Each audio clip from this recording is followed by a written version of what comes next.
આકાશવાણી ભુજ પ્રસ્તુત છે અખબારોની હેડલાઇન્સનો કાર્યક્રમ હેવર હેવર. નમસ્કાર, હું ચિત્રા ચૌધરી. કચ્છ મિત્રના પહેલા પાને હેડલાઇન છે: વડાપ્રધાન મોદી 26 અને 27 મે ગુજરાતમાં કચ્છ, દાહોદ અને ગાંધીનગરના કાર્યક્રમમાં હાજરી આપશે.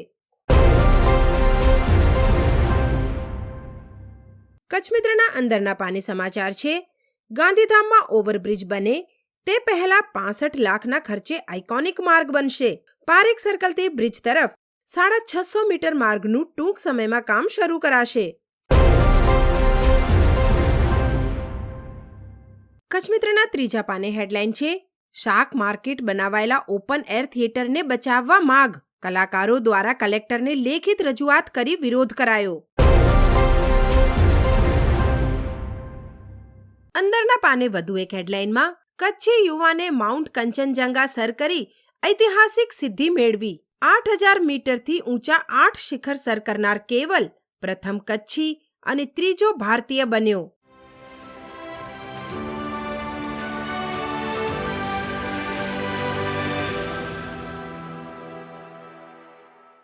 હું ઈશા ઉપાધ્યાય. દિવ્ય ભાસ્કરના પહેલા પાને સમાચાર છે: તમારી ટિપ્પણીથી દેશ શરમ અનુભવે છે. મંત્રી વિજય શાહનો સુપ્રીમે ઉધડો લીધો. કર્નલ સોફિયા વિશે એલફેલ બોલનાર એમપીના મંત્રીની માફી સુપ્રીમે નકારી. મંત્રીને 28 મે સુધી ધરપકડમાંથી રાહત.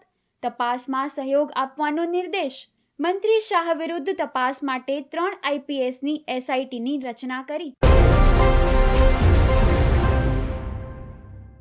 અન્ય એક સમાચારમાં: ધોરણ 12 સામાન્ય પ્રવાહની પૂરક પરીક્ષા માટે 21 મે સુધી અરજી કરાશે.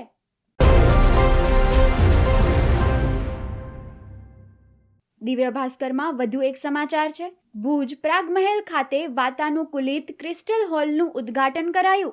2 કરોડના ચેક ટ્રસ્ટોના નામે અર્પણ કરવામાં આવ્યા.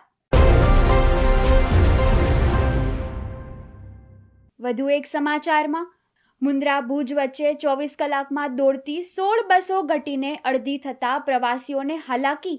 ભુજ ડેપોની બસો મોટાભાગે અનિયમિત અને મહેકમની ઘટ જવાબદાર હોવાનું પ્રાથમિક તારણ.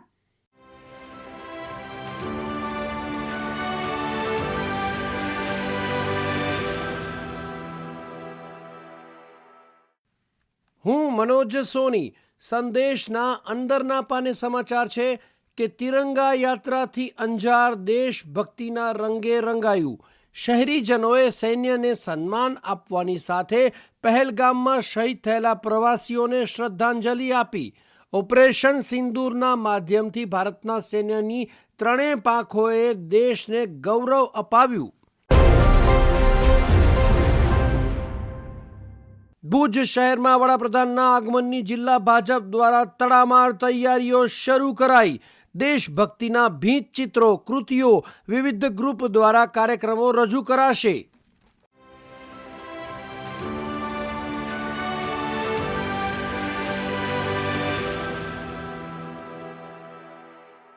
હું અર્ચના ચૌહાણ.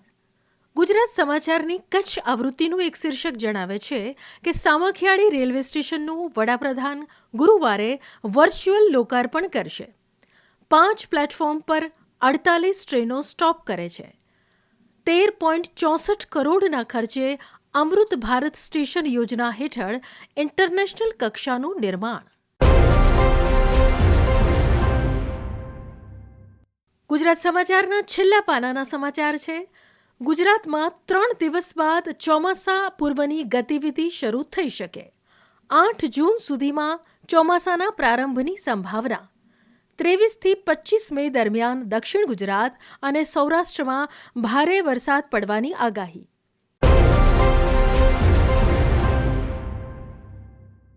ગુજરાત સમાચારના જ એક અન્ય મથાળા અનુસાર ગુજરાતમાં કોરોનાના 7 એક્ટિવ કેસ. 1 સપ્તાહમાં 6નો વધારો. કોરોનાએ ફરી દેખા દીધી. સૌથી વધુ એક્ટિવ કેસ ધરાવતા રાજ્યોમાં ગુજરાત 6ઠ્ઠા સ્થાને. અખબારોની હેડલાઇન્સનો કાર્યક્રમ હેવર હેવર.